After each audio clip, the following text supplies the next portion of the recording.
Bonjour à tous. On se retrouve aujourd'hui pour écouter Marion, qui va nous parler de son expérience avec la naturopathie.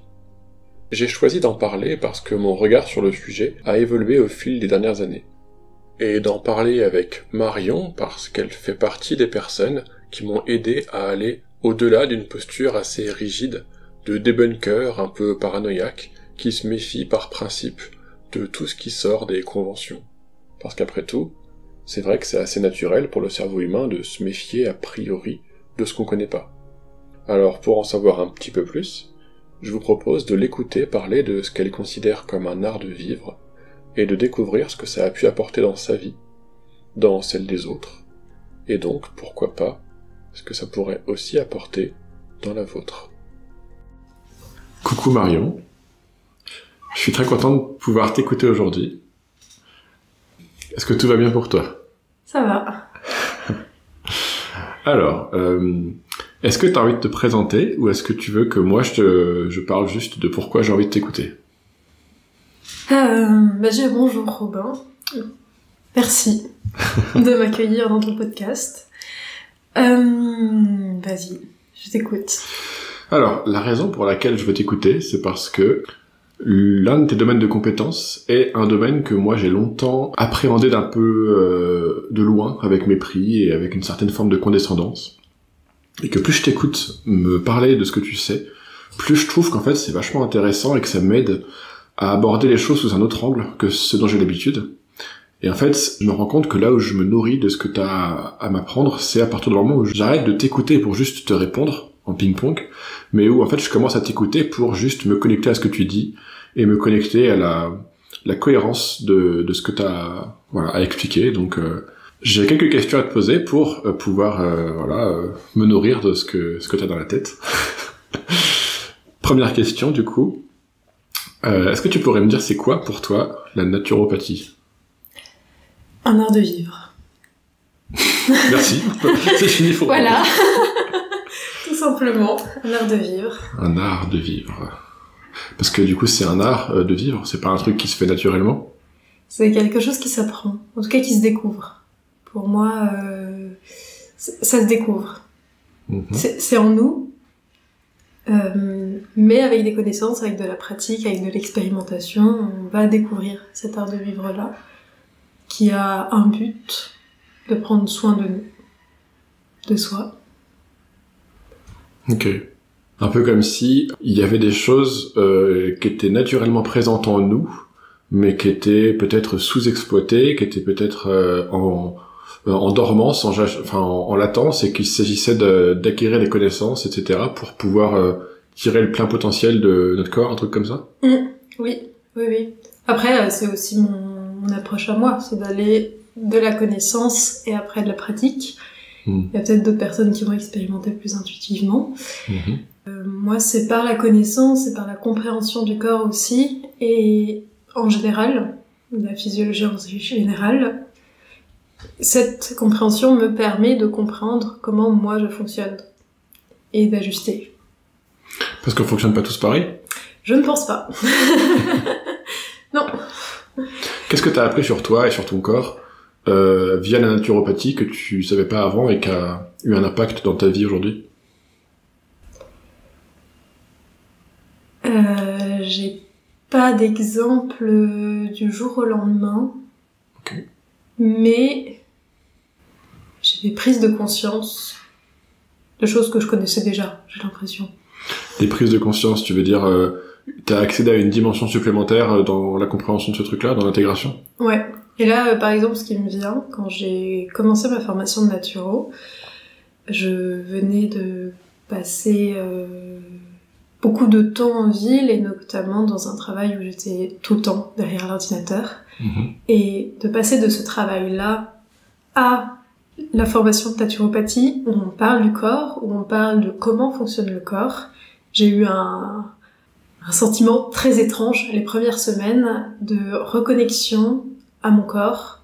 Alors c'était par la tête, c'était par la visualisation du fait qu'il y a plein de choses qui se passent tous les jours dans mon corps sans que je ne fasse quoi que ce soit. C'est très bête, on sait très bien qu'on digère, que les cellules elles font leur vie, tout ça. mais de réellement prendre conscience dans mes tripes que ça se fait. Et ça a été quelque chose de très bouleversant au début de cette formation, où quand je passais toutes ces journées derrière l'ordi, avec les logiciels que je maîtrisais, que je comprenais très bien, le seul aléa de la vie qui pouvait arriver, c'était quand Photoshop y buguait, voilà. et je suis passée de ce monde que je contrôlais à une découverte de mon corps, au fait que oui, je peux influencer mon corps, mais la plus grosse partie des choses qui se font, quasi la totalité, se font sans que je n'ai rien à faire. Et ça, pour moi, ça a été une énorme prise de conscience. L'impression que j'ai, c'est qu'en fait, t'as pris conscience viscéralement que tu faisais partie du vivant et que le vivant, en fait, te traverse et tu en es composé, que tu le veuilles ou non, que tu le saches ou non, il y a un truc qui est là, indépendamment de si t'as conscience que c'est là, quoi. C'est un peu comme cette idée que le vivant ne peut exister qu'au sein du vivant. Il y a toutes les plantes, tous les êtres sont interdépendants, etc.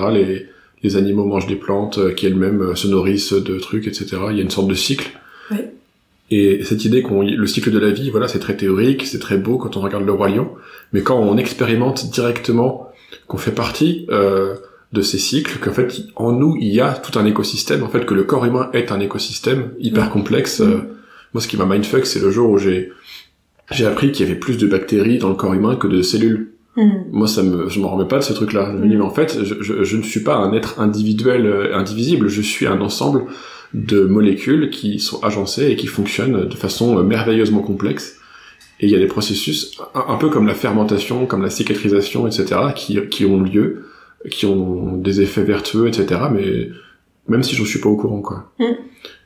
Et effectivement, il y a un truc fascinant de voir la mécanique du vivant qui procède en temps réel, de façon presque mécanique, mais ça fonctionne, quoi. Ça fait des millions d'années que ça fonctionne, c'est assez fou. Il y a une véritable intelligence du vivant, et la naturopathie aide il y a un soutien à cette intelligence-là. Un soutien? Qu'est-ce que tu veux dire par soutien? Un soutien, c'est par exemple l'alimentation qui me fait du bien. C'est l'alimentation qui va soutenir tous ces mécanismes dans mon corps, toutes ces fonctions. Ce que je comprends de ce que tu dis, c'est que quand on comprend certains des mécanismes du vivant qui nous traversent, on va pouvoir mettre en place des choses dans sa vie qui vont aller en synergie avec ça, plutôt qu'en opposition, et donc ça va contribuer à une sorte d'harmonie avec son environnement et avec son mode de vie, parce que justement on va dans la même direction que ce qui est ce pourquoi on est naturellement conçu et câblé, quoi. Oui, tout à fait. Ouais. Chaque manifestation du corps est soutenue, en fait. Et il n'y a pas un non au corps. Oui, il y a une sorte d'oubli de soi ou de désinvestissement de l'aspect pragmatique, corporel et quotidien. Moi, je sais que je me rends compte, notamment le fait d'avoir cohabité avec Daphné qui, au quotidien, ajoutait une forme de conscience là-dessus. C'est que avant et après qu'elle ait vécu à l'appart, etc., je constate à quel point, moi, au quotidien, je ne suis pas incarné, dans le sens où j'agis essentiellement par automatisme. Les plats que je fais à manger, la composition de mes assiettes, la manière dont je m'organise, dont je fais des lessives, etc., il y a un truc très automatique, basé sur le fait d'optimiser mon temps, mais qui n'est pas... c'est pas du tout pareil comment je vis seul et comment je vis avec quelqu'un ou quand j'invite des gens. Et pour moi, c'est révélateur du fait que seul, je m'oublie, en fait. Je me soucie pas de ce que je mange, je me soucie pas de ma santé, je me soucie pas de ce qui est bon pour moi, je me soucie uniquement de comment optimiser mon temps pour maximiser mon temps libre, mes loisirs. Et en fait, je me rends compte, j'avais pas conscience de ça avant, mais maintenant je me rends compte aussi que cette espèce d'indifférence chronique que j'ai envers moi-même et comment fonctionne mon corps, ça a des conséquences. Même si je m'en rends pas compte sur le moment ou à court terme, à long terme, en fait, je finis par le payer, parce qu'on récolte tout ce qu'on sème.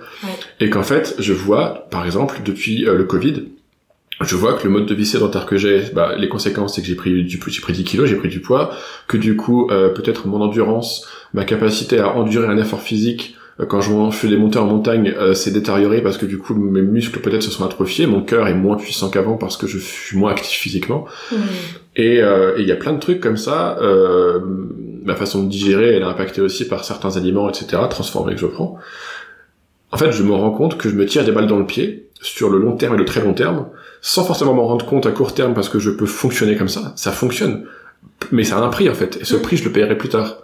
Et je me rends compte que même si ça m'embête de l'admettre, enfin en tout cas ça m'embêtait jusqu'à présent, c'est que quand je suis des conseils de toi ou de certaines amies qui sont intéressées un peu à la santé, etc., bah, je constate que en fait ça a un impact sur ma santé, ça a un impact bénéfique et que je me sens mieux. Et c'est fou parce que moi à la base je suis dans le déni de ça, un peu dans le rejet, je m'intéresse pas, je me dis c'est un truc bizarre, etc. Et je suis forcé de constater que dans le réel ça fonctionne, ça améliore certaines choses. Et du coup bah je peux pas faire comme si j'avais pas observé ça en fait. Je suis obligé maintenant de comprendre, ok, qu'est-ce qui fonctionne, qu'est-ce qui marche, et pourquoi est-ce que on m'a jamais appris ça avant, en fait. Oui, tout à fait. Et il y a un moment, en fait, on n'a plus réellement le choix. Ouais. Et oui, c'est assez terrible, ou c'est très joyeux. Pour moi, c'est très joyeux, mais il y a beaucoup de choses que je faisais avant, il y a quelques années, qu'aujourd'hui, ça peut être certains aliments que je mangeais, bah, j'ai plus vraiment le choix de dire non à ça, parce que même en me disant ah ouais j'ai trop envie de manger ce truc là ultra sucré machin, ça va pas m'amener de la joie, et par la suite je vais le sentir dans mon corps en fait. Ouais, en fait c'est une forme ça va me fatiguer aussi. Et du coup c'est pas un renoncement en fait. C'est vers quoi j'ai de la joie à aller, vers quelle alimentation, et en général, parce que c'est art de vivre, pour moi c'est l'hygiène de vie, donc c'est beaucoup de domaines, voire tous les domaines de ma vie, vers quel domaine j'ai de la joie à aller. Et c'est un peu ça ma boussole. La joie est ton guide. Ouais, qu'est-ce qui te fait kiffer en fait. Ouais. C'est pas un truc, on va pas se dire on va aller manger, je sais pas quoi, des légumes font pas de goût, quoi que ce soit. Moi, quand je fais des légumes ou des soupes, mais c'est incroyable. C'est vrai, comme tu me dis hier soir, c'était très bon. Oui. C'est nourrissant à la fois pour mon corps et à la fois pour mon cœur. Bah oui. C'est là qu'on voit qu'il y a vraiment différents états d'esprit à partir desquels on va se nourrir ou on va faire des choix de vie, parce que je me rappelle qu'il y a un resto près de chez moi, on avait été une fois à l'atelier des chimères. Et en fait, les premières fois où j'y suis allé, je me suis dit il est un peu radin quand même, les portions, c'est un peu light, etc. Moi je risque d'avoir encore faim après et tout. Et en fait, je me rends compte que j'allais manger dans ce resto depuis un espace de peur qui est je vais payer, je vais dépenser de l'argent, je veux me remplir, je veux être farci à la fin, je veux être repu, je veux être satisfait pleinement. Et en fait, mon attention était portée sur la quantité de nourriture et sur est-ce que oui ou non c'est suffisant parce que je suis grand et que j'ai besoin de beaucoup manger, machin. Et en fait, la dernière fois que j'y suis allé à ce resto, mon attention, elle était pas sur la question de la quantité, mais elle était sur plutôt la question de qu'est-ce que je mange et est-ce que oui ou non je peux être présent et savourer les saveurs des plats exotiques que je suis en train de manger. En fait, l'attention que j'ai portée m'a permis de savourer totalement autrement certains des plats. On a mangé, je crois, genre des aiguillettes de canard à la figue ou un truc comme ça, c'était vachement bon. Et en fait, j'y m'attendais pas du tout, mais à la fin, j'avais plus faim et j'ai même pas fini tout mon dessert.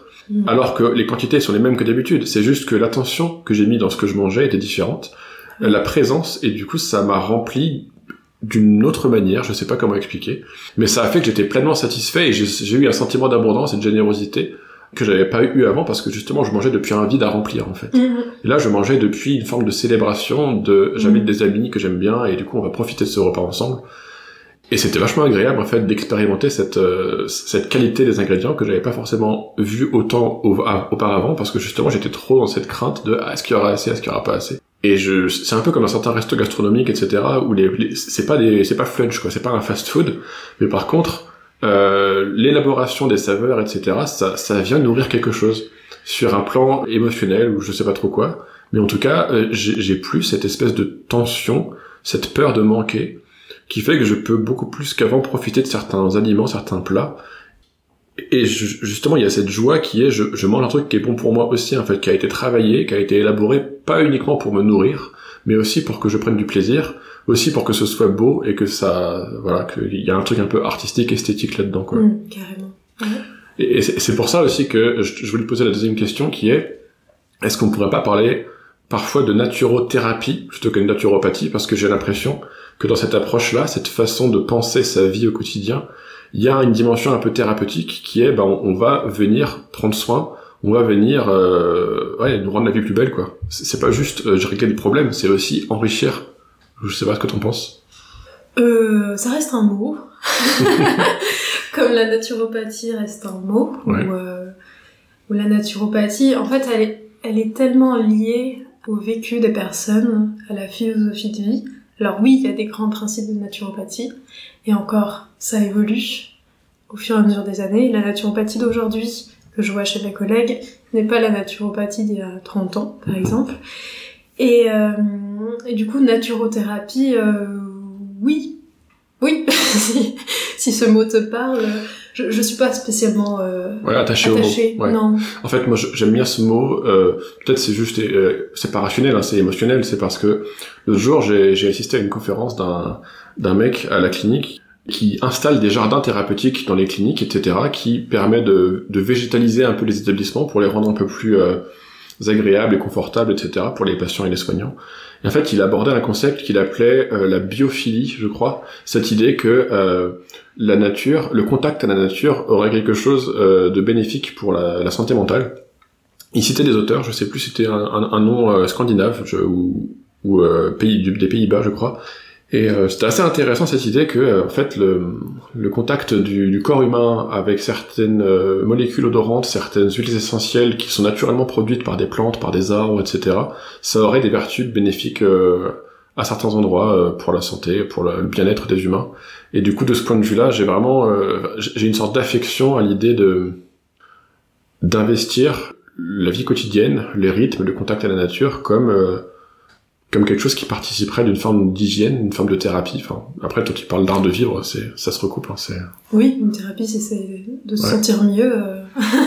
Oui, surtout que ce que je trouve intéressant là-dedans, c'est justement, il s'agit pas d'avoir une action ponctuelle à un instant T pour guérir une maladie, mais il s'agit d'apprendre à vivre autrement ou d'apprendre à intégrer dans sa vie des nouvelles dimensions qui vont faire que notre mode de vie, notre rapport au monde, notre rapport au corps, il va à s'approfondir, il va gagner en richesse, quoi.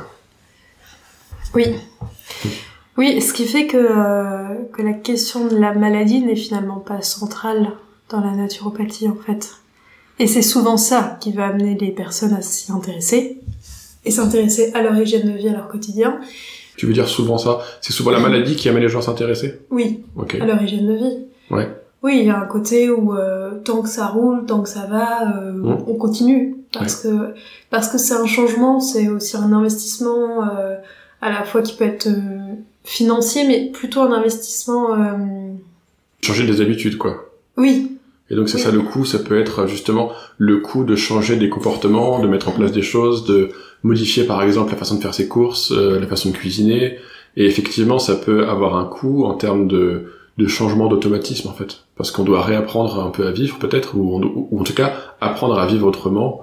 Et effectivement, c'est un coût de création de nouvelles habitudes. Ouais, un changement de mindset, comme les gens aiment bien dire en ce moment. Mais oui, c'est ça. Et des prises de conscience aussi.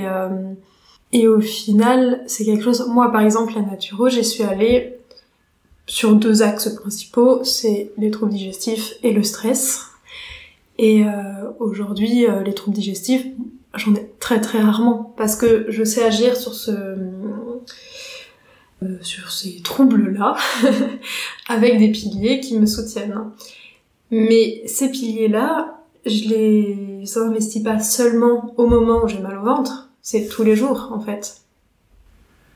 Oui, en fait c'est pas uniquement venir réparer un problème quand ce problème il devient invalidant, c'est prendre soin de ton corps au quotidien pour que les problèmes n'arrivent même pas en fait. Et encore, les problèmes peuvent arriver et vont arriver. C'est pas parce que on est en plein dans des pratiques naturaux machin que on sera jamais malade, que il va pas nous arriver des choses. Bien sûr. Mais on cultive une certaine forme à la fois de résilience et aussi de philosophie de vie, d'accepter aussi qu'il y a des choses désagréables qui peuvent arriver. Moi par exemple, quand j'ai un rhume, avant, mes premiers réflexes, c'était de dire « Ah non, je veux pas. Je veux pas avoir mal à la gorge, je veux pas parce que j'ai prévu ça dans mon agenda, j'ai pas le temps en fait pour ça. » Et il y a quelque chose avec la naturopathie où j'ai accepté aussi ces inconforts de vie en fait. Ces inconforts qui, à un moment donné, j'ai mal à la gorge pendant 3-4 jours et après je me sens mieux. Et ça peut être des choses qui sont très émotionnelles, soit où ça peut être parce que je suis fatiguée ou parce que il y a plein de raisons à avoir un rhume. Hein. Mais il y a déjà un oui à ça. Avant de dire non, que ce soit avec des médicaments ou que ce soit non avec des plantes ou quoi que ce soit. Hein. Qu'on utilise. Oui, t'es pas dans une logique de vouloir fuir à tout prix toute forme de symptômes et toute forme d'inconfort. Au contraire, tu es dans une logique de comprendre pourquoi ces inconforts sont là, comprendre qu'ils ont probablement une fonction naturelle dans ton corps et du coup d'accepter que cette fonction peut-être a du sens et du coup d'accepter de vivre de la fièvre, d'accepter de vivre de la toux sans te dire « Ah mon Dieu, je suis malade, c'est terrible, il faut absolument que je prenne un truc. » Juste « Ok, j'ai un virus. » Je suis en train de lui péter la gueule, et du coup, ça prend 2-3-4 jours, et dans 3-4 jours, en fait, mes globules blancs, ils auront défoncé la gueule à ce virus, et du coup, c'est bon, j'aurais retrouvé un état d'équilibre. Voilà. En fait, les perturbations de l'équilibre ne sont plus un problème, dans la mesure où, vu que tu comprends ton corps, tu comprends qu'il va naturellement retrouver un équilibre, parce qu'il est câblé pour ça, en fait, il est fait pour ça. Tout à fait, oui. Et là, pour le moment, ça revient à son équilibre, en tout cas pour moi, dans mon expérience, oui. Bon, en tout cas, là, on parle de trucs plus ou moins bénins, plus ou moins qui ne mettent pas en danger, en péril la santé du corps de façon. Il y a pas d'enjeu vital, quoi. C'est juste. Exactement. Oui. Parce qu'il s'agit pas de dire le corps peut tout guérir, il suffit de faire des jeûnes, il suffit de manger des graines germées et c'est bon, j'ai guéri le cancer, quoi. Non. non. C'est pas ça le C'est pas du tout ce que je dis. Non. Et aussi, de cette écoute-là, je sais à quel moment je dis oui. Et bon, ça m'est pas arrivé ces dernières années, mais de sentir, ok, là, à ce moment-là, il y a autre chose dont j'ai besoin et ça serait peut-être prendre des médicaments ou quoi que ce soit. Mais c'est pas mon premier réflexe dans ce cas-là, en tout cas dans les symptômes aigus comme ça. C'est vraiment ce oui là, se voir comment ça évolue et d'être en écoute en fait de mon corps, et ça passe en fait, et ça revient à un état d'équilibre. Et il y a une confiance en fait à la vie qui va avec ça. Ouais. C'est un peu... Après, c'est peut-être, moi, j'imagine, comme c'était il y a 100 ans, mais j'ai l'impression qu'il y a 100 ans, ou peut-être un peu plus, un peu l'image de la grand-mère qui, le petit a la fièvre, elle sait, et elle va pouvoir soutenir ça.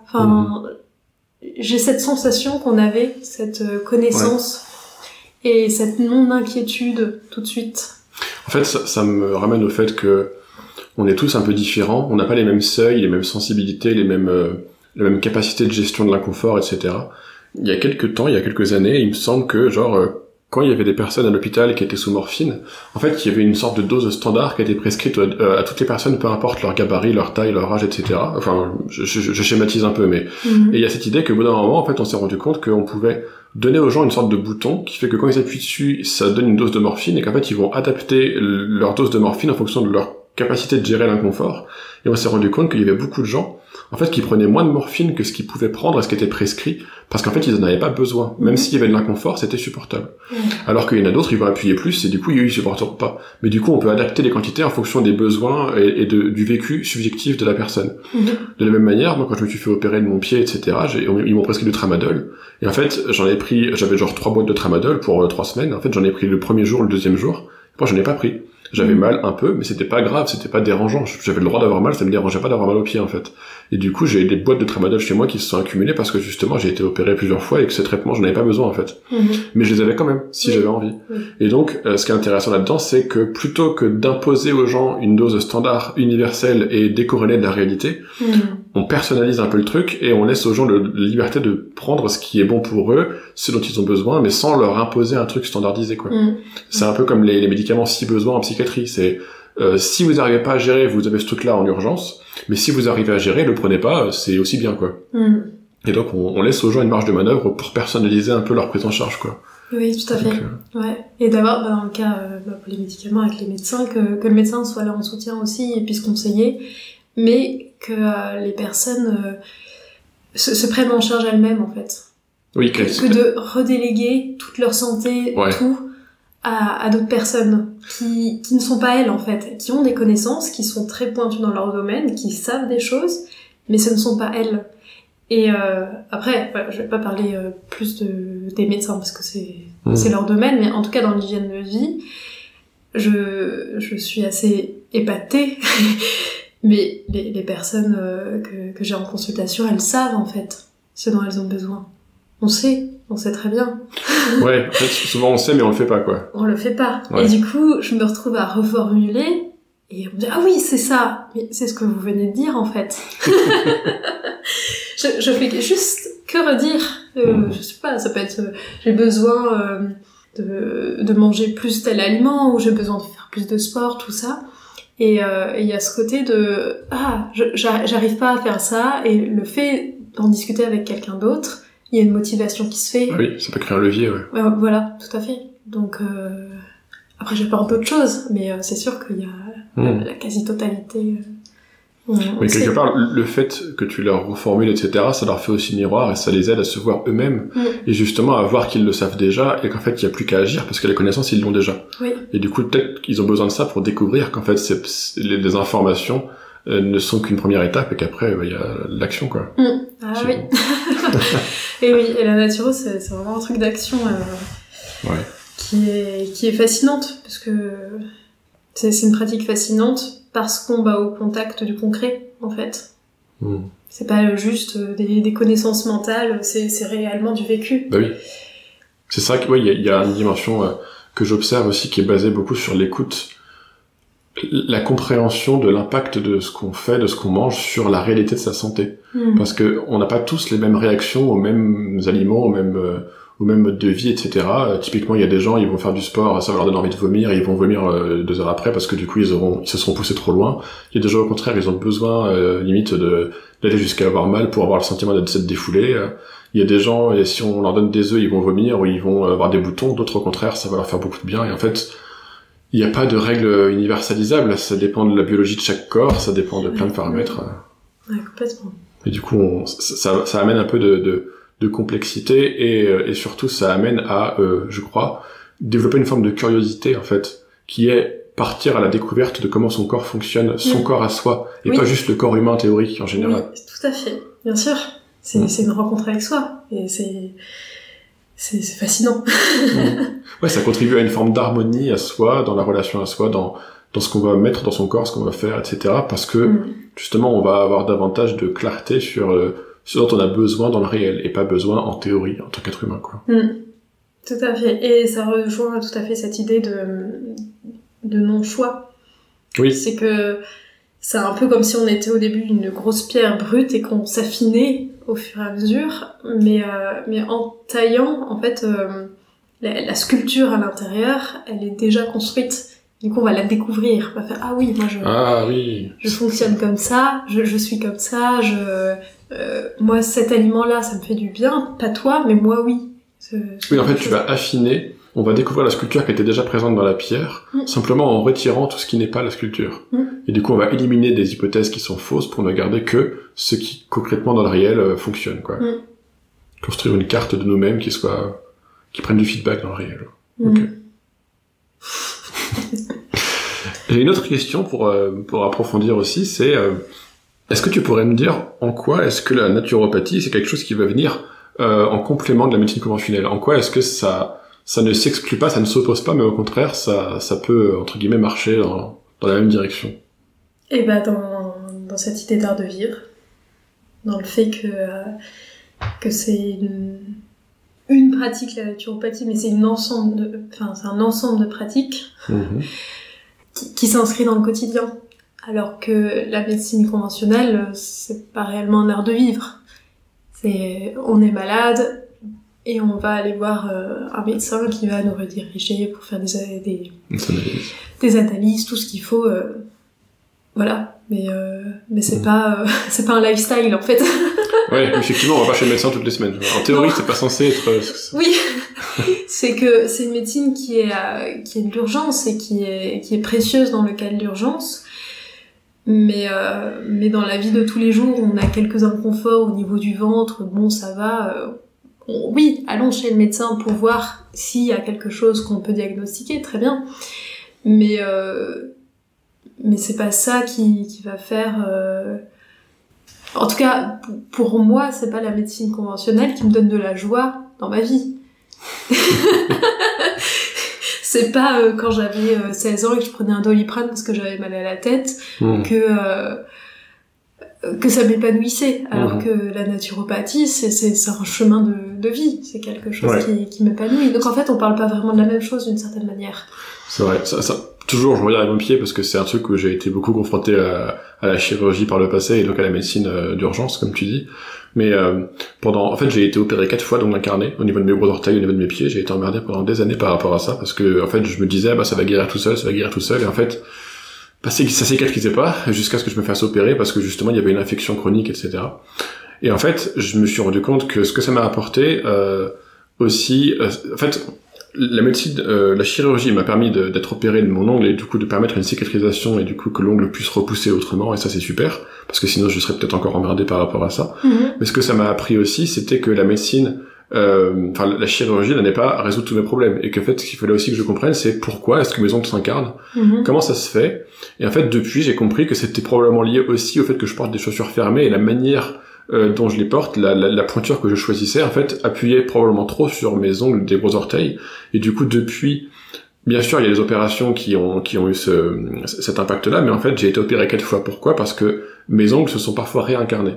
Et du coup, c'est un truc assez classique chez l'ongle incarné au niveau des pieds que ça récidive, en fait. Les infirmières me disaient ça, que un ongle incarné, ça va revenir plus tard et tout.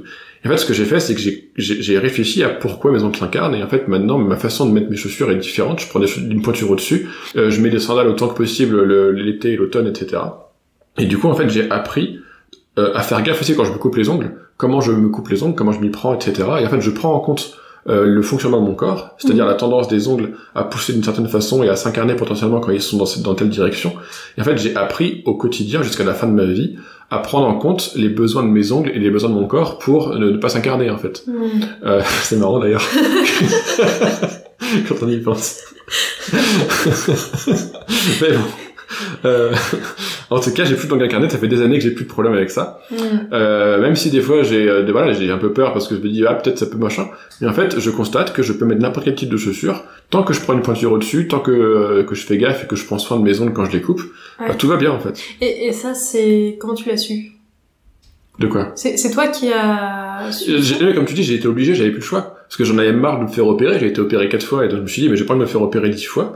Et donc, en fait, plutôt que de juste me faire opérer et de compter uniquement sur la médecine d'urgence pour traiter le problème quand c'est trop chiant pour que je puisse faire autrement, je vais juste apprendre à vivre autrement, en fait. Je vais apprendre à traiter mes pieds autrement. Je vais, au quotidien, Mais du coup, c'est de toi-même. C'est toi qui t'es dit, mes chaussures... Oui, en fait, je me suis rendu compte que, en fait, les médecins, les infirmières me disaient un peu tout et son contraire. C'est-à-dire que j'avais des infirmières qui me disaient, oui, il faut les couper en biseau parce que sinon ça pousse mal. Et d'autres qui disaient, au contraire, il faut les couper bien droit, sinon ça pousse mal. Et en fait, elles disaient des trucs qui étaient peut-être valables pour elles ou pour des gens en général, mais c'est pas valable pour tout le monde parce qu'en fait, j'ai vu un podologue après qui m'a dit en fait, il y a pas de règle. En fait, ça dépend des gens. Oui, voilà, et du coup, je me suis dit merde, en fait, je peux pas me fier à une autorité qui va me dire ce que faire, je dois apprendre moi à rencontrer mon corps. Et je dois découvrir qu'est-ce qui est bon pour moi. Et ce que je constate, c'est qu'effectivement, j'ai une façon de couper les ongles particulière qui est basée sur mon expérience de comment mes ongles poussent, etc. Mais du coup, c'est pas valable pour n'importe qui, c'est valable pour moi parce que j'ai été obligé d'apprendre à connaître comment ça marche en fait. Voilà, trop bien ce qu'il t'a dit ce podologue. C'était bien, il était sympa, ouais. Et donc effectivement, en fait, j'ai l'impression que moi dans ma tête, ça fait 4 ans que j'ai pas de médecin généraliste parce que en fait dans ma région il y en a pas, ils sont surbookés, ils ont tous 3500 patients en moyenne. Et je me dis en fait, aussi adorable que soient les médecins et sympas, etc. Ils ont tellement de patients qu'ils ont pas le temps en fait de se poser ces questions-là avec moi et de m'aider à comprendre comment fonctionne mon corps, comment fonctionnent mes ongles. Et du coup je me dis, même si dans ma tête dans mon imaginaire, les médecins généralistes, ça devrait être un peu leur job de penser la santé globale des gens et de leur donner des conseils de la vie quotidienne pour vivre mieux. Dans les faits, ils voient les patients 10 minutes, un quart d'heure maximum. Et en fait, ils peuvent pas s'intéresser à la vie des gens. Il y a trop de gens, il y a trop de personnes. Et donc, du coup, c'est là que, pour moi, d'autres professions, d'autres corps de métier, comme la naturopathie, etc., vont permettre d'intervenir de façon pertinente parce que, justement, on va pouvoir prendre le temps, on va pouvoir mettre du sens, on va pouvoir élaborer des projets, des objectifs, etc., parce que il n'y a pas cette urgence de devoir enchaîner les patients, etc., et surtout, il y a cette espèce de culture du long terme et de l'hygiène quotidienne qui n'est pas basé sur le fait de répondre à un problème maintenant tout de suite, mais de réfléchir à comment vous pouvez fonctionner et prendre soin de vous à l'échelle de votre vie entière, quoi, quelque part. Complètement, oui, c'est sur du long terme et comme je disais, à la fois ça peut être dans des cas où on a des troubles qui s'aggravent vraiment, on peut se dire tiens comment je mange, comment je vis, tout ça, comment est mon environnement aussi, et c'est aussi quand on va bien et qu'on peut aller encore mieux, qu'on peut être encore plus en forme. Parce que, moi je suis convaincue qu'il y a beaucoup de personnes qui considèrent qu'elles ont un niveau d'énergie et en fait elles ne savent pas qu'elles peuvent avoir encore plus d'énergie et se sentir encore mieux. Et c'est ce petit pas-là qu'on peut faire avec la nature. Moi, par rapport à ça, j'ai un truc à te dire qui rebondit dans ton sens et j'ai aussi une crainte par rapport à ça.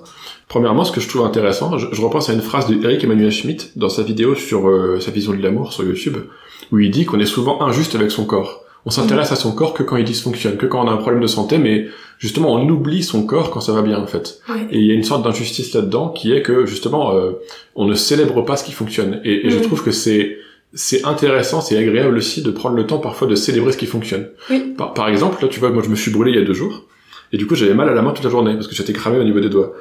Et en fait, j'ai célébré le soir le fait de plus avoir mal, de me réjouir de putain, la cicatrisation fonctionne, et là j'ai plus mal, et du coup je peux juste jouir de ne pas avoir mal aux doigts, et de profiter de cette sensation d'absence de douleur en fait. Et j'écoute tellement parfois de patients qui ont des douleurs chroniques et qui m'expliquent à quel point c'est difficile, à quel point c'est frustrant, etc., que je me dis mais en fait c'est important pour moi de profiter du fait de ne pas avoir de douleurs chroniques particulières, etc., parce que peut-être un jour j'en aurai, peut-être un jour je vais avoir un accident où je vais vieillir et je vais avoir de l'arthrose et je sais pas quoi, et je pourrais plus à ce moment-là profiter de cette sensation que j'ai aujourd'hui de jouir, d'avoir un corps qui n'est pas douloureux, et ça c'est hyper précieux en fait, même si j'y suis habitué, c'est mon quotidien, mais c'est pas parce que j'y suis habitué qu'il faut que j'oublie que c'est précieux en fait, et que ça a beaucoup de valeur. Ouais. C'est un peu comme dans une relation, quand ça fonctionne, c'est important de le célébrer quand même que ça fonctionne, en fait. D'où les anniversaires, les fêtes de Noël, tout ça, on se retrouve, même si on va bien, qu'on est heureux, et on profite de cette joie et de ce bonheur ensemble, quoi. Et ça vaut la peine d'être fait quand même. Et après, l'inquiétude que j'ai par rapport à cette idée que quand on va bien, on peut aller encore mieux, je me demande dans quelle mesure ça peut pas devenir une forme de dictature du toujours mieux, et de cette espèce d'escalade d'aller toujours de mieux en mieux, et en fait se perdre là-dedans dans cette injonction à toujours vouloir aller mieux et toujours traquer tout ce qui n'est pas parfait et tout ce qui n'est pas idéal dans notre mode de vie. Est-ce qu'il n'y a pas aussi une tyrannie potentielle là-dedans? Je sais pas. Oui, ça c'est l'enfer, oui. C'est clair. Oui, et en fait, je pense que d'être dans cette manière de penser-là, ça génère du stress. Bah oui. Et du coup, on va pas mieux, en fait. Bah oui, exactement. Donc... C'est un peu ce qui m'inquiète. J'ai l'impression, en fait, je sais pas encore comment me positionner par rapport à ça. D'un côté, je vois l'intérêt de réaliser ce potentiel, d'arriver à maturité et du coup de se déployer et de ne pas laisser des parts de nous inexploitées alors qu'elles pourraient juste nous faire du bien et faire du bien aux autres, etc. Et en même temps, c'est un peu le proverbe le mieux est l'ennemi du bien. Que parfois vouloir aller mieux nous empêche peut-être de profiter du fait qu'on va bien et que c'est cool et qu'il n'y a pas forcément besoin de se mettre la pression à vouloir aller encore mieux. C'est déjà bien d'aller bien. Oui, tout à fait.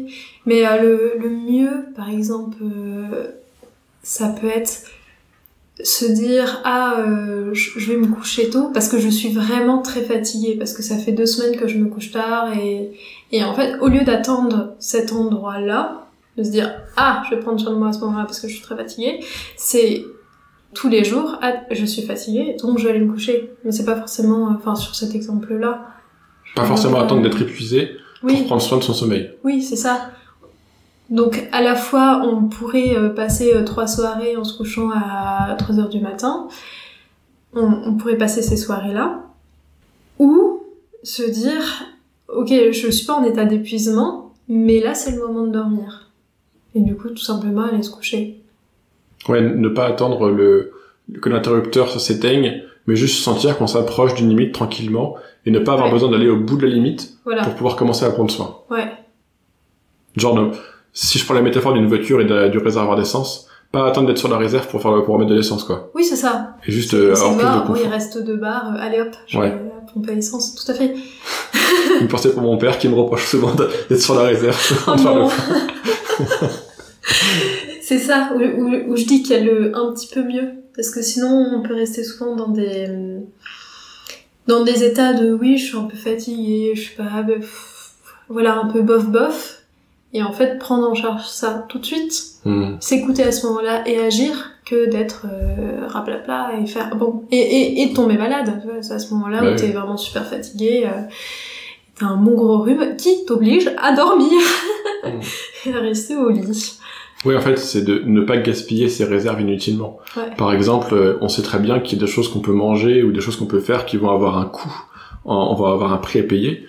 Et vu qu'on est sur le moment en train de profiter, en train de kiffer, on peut se dire, je m'en fous, tant pis, je payerai le prix plus tard. Et en fait, on se rend pas compte que plus tard, ça va être chiant de payer ce prix. Et que peut-être on peut aussi ne pas aller dans cet extrême de déléguer à plus tard le prix qu'on paye, mais simplement prendre soin de nous sur le long terme, c'est-à-dire prendre soin de notre nous du futur aussi. Tout à fait. Et c'est ça qu'on fait avec la naturo.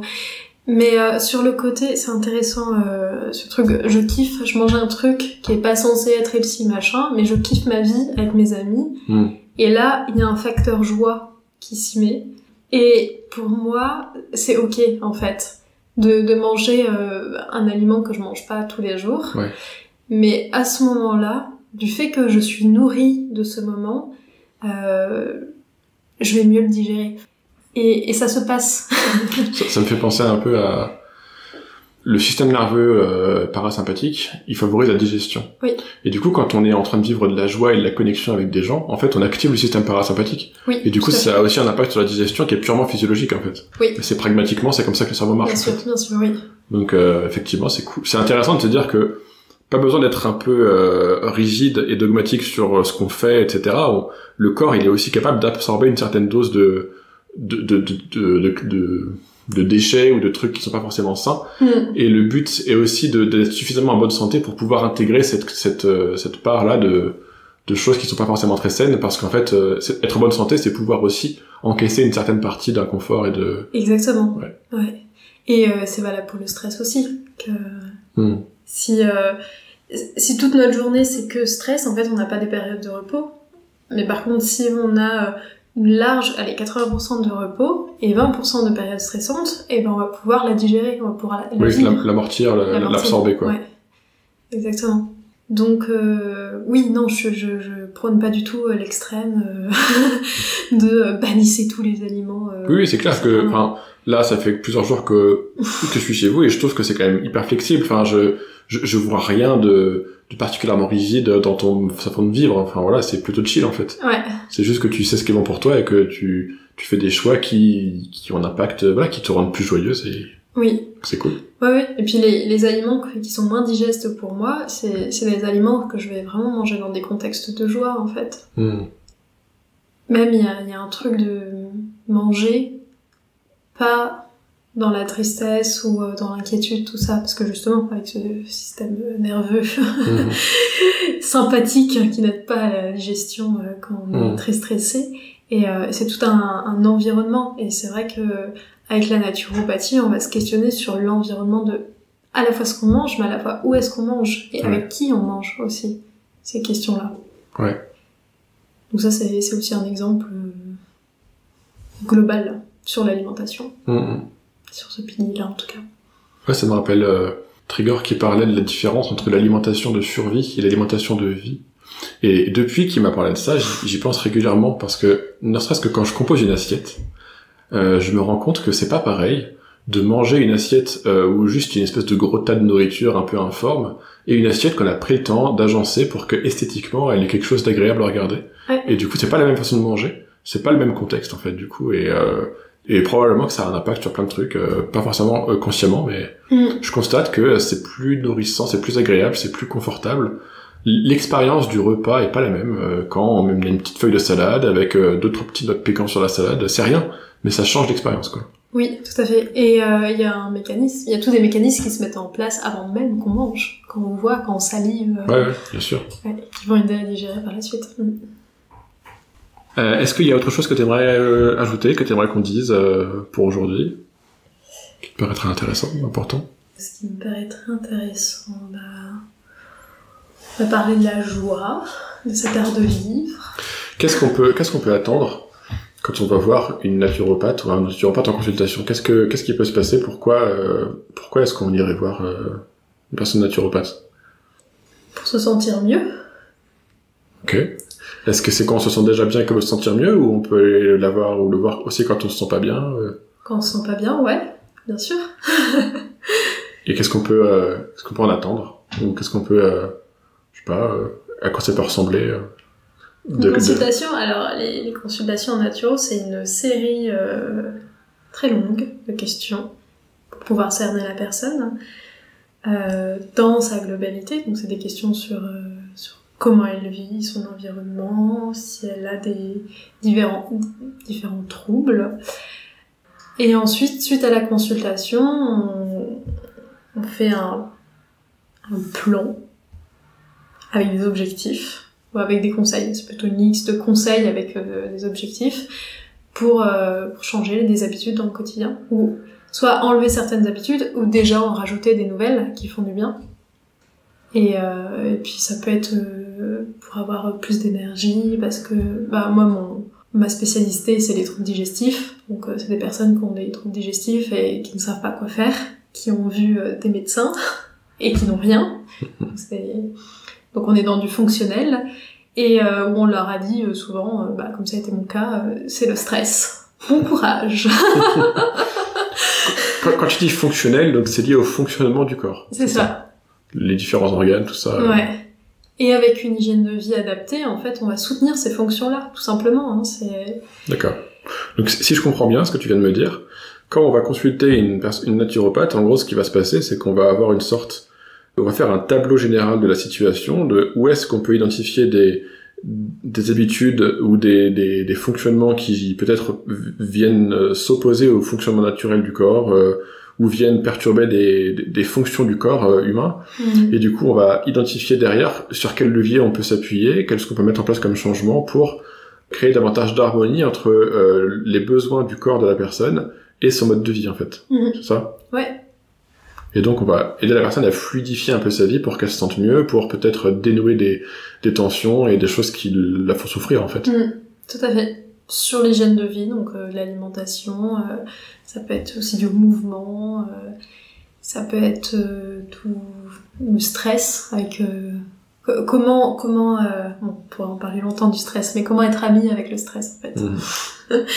C'est pas un truc à bannir et oui, ça a une fonction, mais ça a une fonction qui est très intéressante et qui est même vitale dans certains cas. Oui. Quand il y a un tigre qui s'avance vers nous.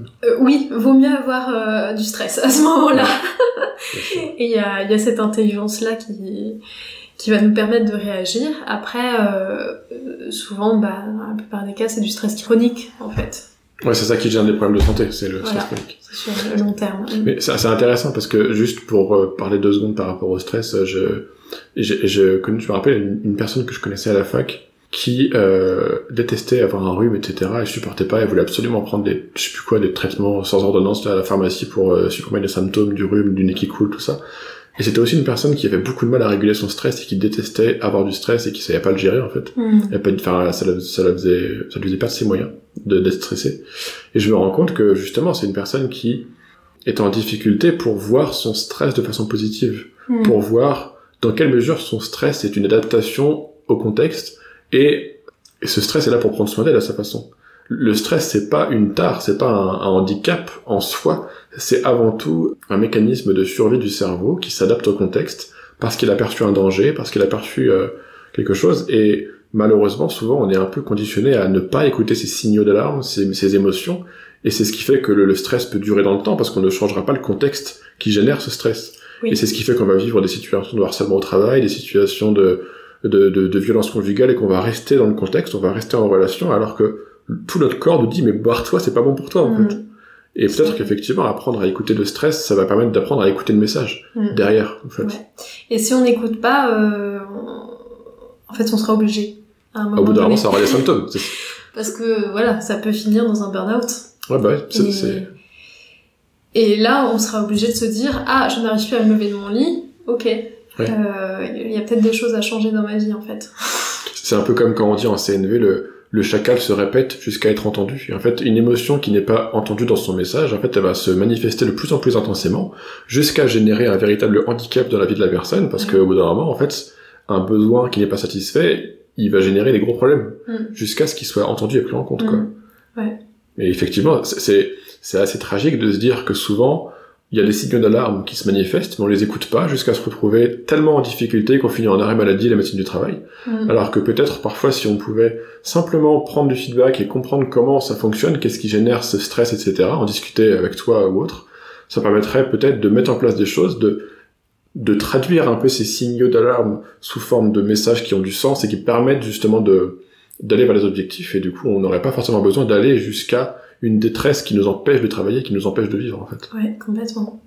Donc de limiter un peu la casse, quoi. Mais c'est vraiment pas évident, en fait, parce que je pense que la plupart des personnes stressées savent qu'elles sont stressées. Oui. C'est pas une grande découverte, hein, quand on dit c'est le stress parce que vous avez mal au ventre. Oui, merci. J'avais vu. Mais d'écouter ça, moi ça a été mon cas il y a quelques années.